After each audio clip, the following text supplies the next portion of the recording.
I've always found the story of the 10 plagues of Egypt fascinating. It's one of the biblical tales that shows how stubborn human beings can be.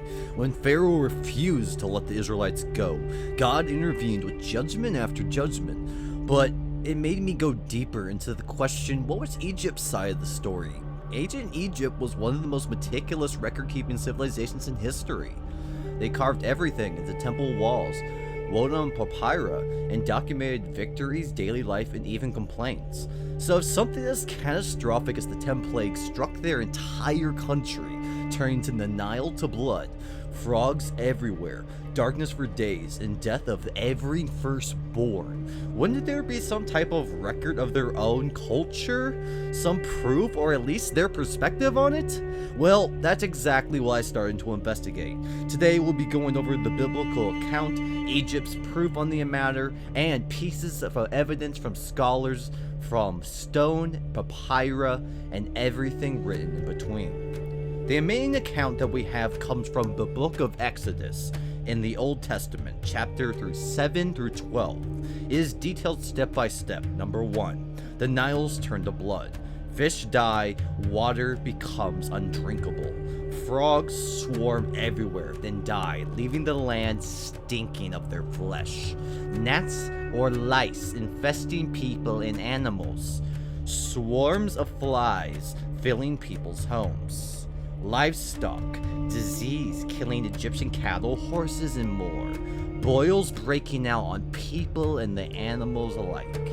Hail and fire destroying crops and trees. Locusts devouring what's left. Their darkness covering Egypt for 3 days. And lastly, the death of every firstborn. Every Egyptian son, and even every firstborn animal dying in one night. According to the story, these were God's judgments on Pharaoh for refusing to free the Israelites. Each of the plagues worsened, Pharaoh's magicians couldn't keep up, and finally, after the 10th plague, the Israelites left in Exodus. But what's Egypt's side of the story? I started digging into Egyptology first, and what I found out was there is no direct Egyptian account of the 10 plagues or a massive Israelite exodus. No hieroglyphics on temple walls, no papyri in the Pharaoh's scribes saying the Nile ran red or the firstborn died and the slaves are fled. Egypt documented everything: military victories, building projects, harvests, even daily complaints from workers, but nothing from these specific events. Why? Well, that doesn't mean these events never happened. It actually makes a lot of sense when you understand how ancient societies actually operated. Egyptian records were basically royal propaganda.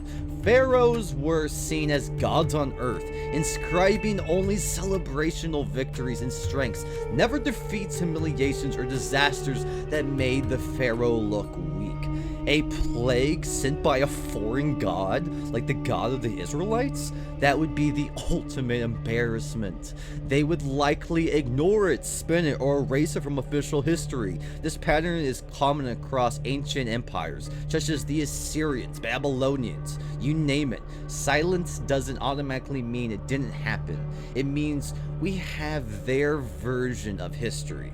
But here's where it gets interesting, as there are some Egyptian texts that people point as indirect evidence. They don't say we had 10 plagues, but the parallels are striking. Let's look at it. First up, the Ipuwer Papyrus, also called the Administrators of Ipuwer.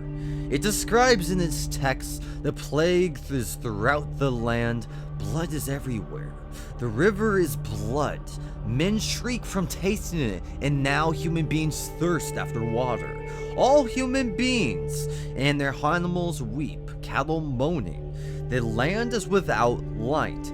It also mentions gates and walls consumed by fire, grain perishing, social upheaval, servants fleeing, and the rich losing everything. Some say this lines up with the blood plague, livestock deaths, darkness and hellfire, and even the exodus of the slaves. The surviving copy dates to around 13th century BC.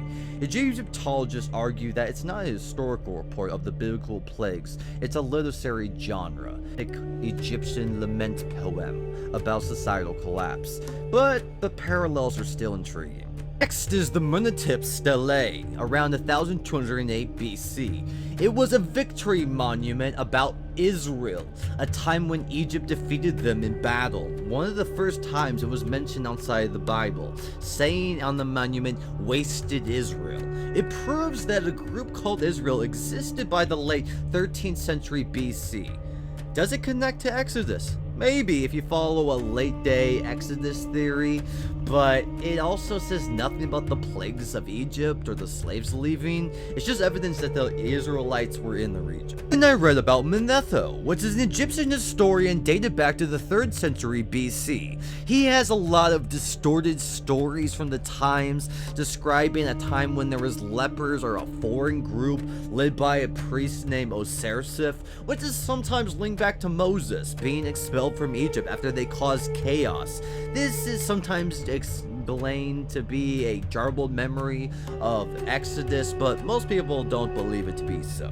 We also have papyrus listings of systemic slaves working in Egypt, with their names resembling a lot of biblical Hebrew ones. I started this investigation out of pure curiosity from Egypt's perspective, but now I'm just left with more questions. Kinda like when you watch the TV show From. Every season you get one question answered, but now you have 4 new questions coming out of it. Is there a reason there is no written accounts? Because it didn't happen, or because it was so catastrophic that anybody who wrote about it had to be destroyed, their accounts destroyed, or the Pharaoh just banning it, as is beyond embarrassing for a nation to be seen as unpowerful when they are supposed to be the most powerful nation where God resides in the world. It's just something I wanted to talk about. It was a question that I had, so I made a video on it. So thanks for watching.